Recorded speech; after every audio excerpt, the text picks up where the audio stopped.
Artinya mereka menilai ekonomi kita memang betul-betul kuat. Karena Menteri Keuangannya Purbaya, Pak. Oke.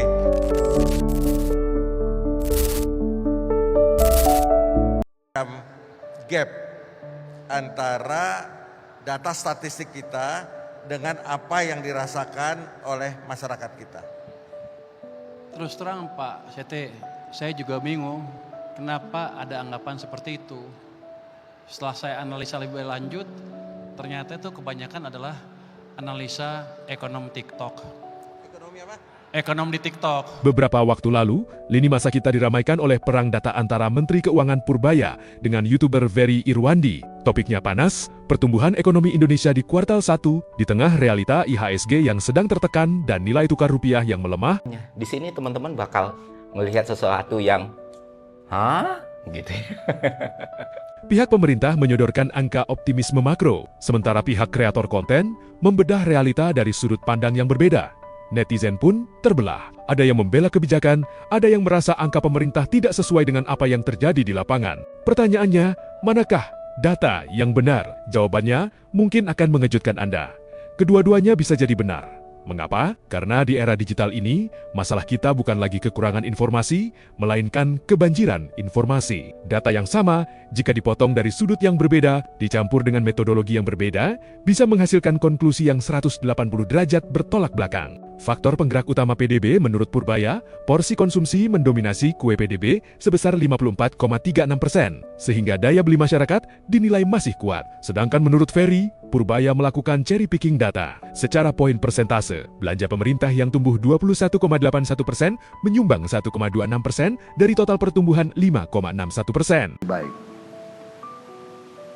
Untuk itu, untuk mencapai tujuan bernegara kita, hari ini, pemerintah Republik Indonesia yang saya pimpin menerbitkan peraturan pemerintah tentang tata kelola ekspor komoditas sumber daya alam. Belum usai perdebatan pertumbuhan GDP, muncul cobaan baru melalui pidato kenegaraan Presiden Prabowo Subianto mengenai arah kebijakan makroekonomi turut direspons negatif oleh pelaku pasar.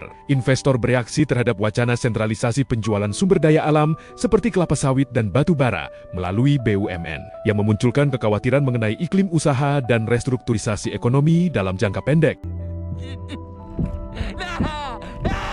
Dampaknya IHSG jatuh hingga ke level 5.900-an, setelah sebelumnya mengalami cobaan rebalancing indeks global dengan dicorentia beberapa saham, big caps, dan depresiasi rupiah mengakibatkan capital outflow masif. Inilah pentingnya kita belajar cara membaca dan menganalisis data, bukan cuma sekadar menelan mentah-mentah angka yang disodorkan ke depan muka kita. Untuk memahami bagaimana data bisa mengubah cara kita melihat dunia dan mengambil keputusan, kita harus belajar dari kisah di dunia olahraga yang diangkat dalam film Moneyball. Billy Beane, manajer tim bisbol Oakland Athletic, menghadapi masalah klasik, timnya miskin, anggarannya kecil, dan mereka harus melawan tim-tim raksasa dengan dana tak terbatas. Mereka tidak mencari pemain bintang yang mahal, mereka mencari data spesifik pemain yang undervalued, tetapi efektif dalam mencetak skor. Akhirnya mereka bisa membangun tim yang sangat efisien, mencetak rekor 20 kemenangan beruntun dengan anggaran seadanya.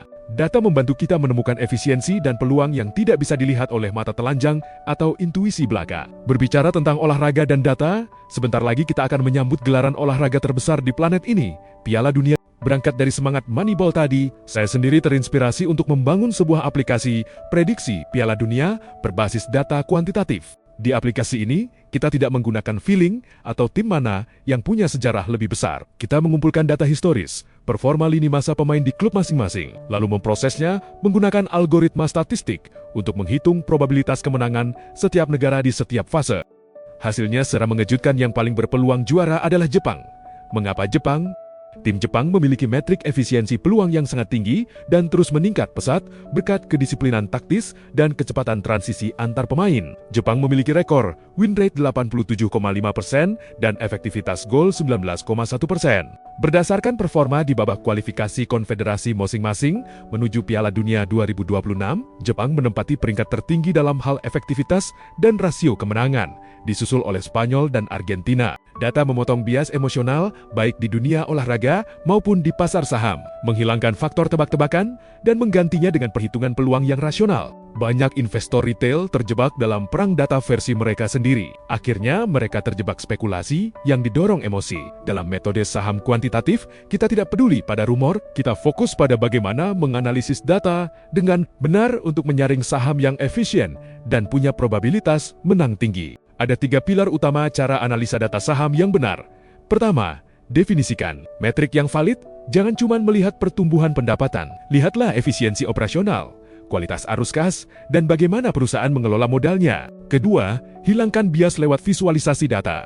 Kita butuh visualisasi dengan memplot data fundamental, volatilitas harga, dan indikator teknikal ke dalam sebuah grafik dashboard yang bersih. Kita bisa langsung melihat outlier saham mana yang fundamentalnya tumbuh pesat tapi harganya masih tertinggal. Ketiga, backtesting. Sebelum algoritma prediksi digunakan, kita harus mengujinya ke data masa lalu. Jika strategi kuantitatif kita terbukti menghasilkan profit secara konsisten dalam 10 tahun terakhir melewati berbagai krisis, maka strategi itu punya probabilitas sukses yang tinggi di masa depan. Kabar baiknya sistem kami memiliki semuanya itu. Anda bisa bergabung ke dalam member Telegram kami untuk memahami cara trading kuantitatif ala hedge fund ternama. Kami menawarkan bukan hanya sinyal saja, tetapi akses sistem trading yang mumpuni, serta dibimbing portofolionya untuk terus bertumbuh. Untuk info lebih lengkap, follow akun Telegram kami, Saham Kuantitatif pada link berikut ini.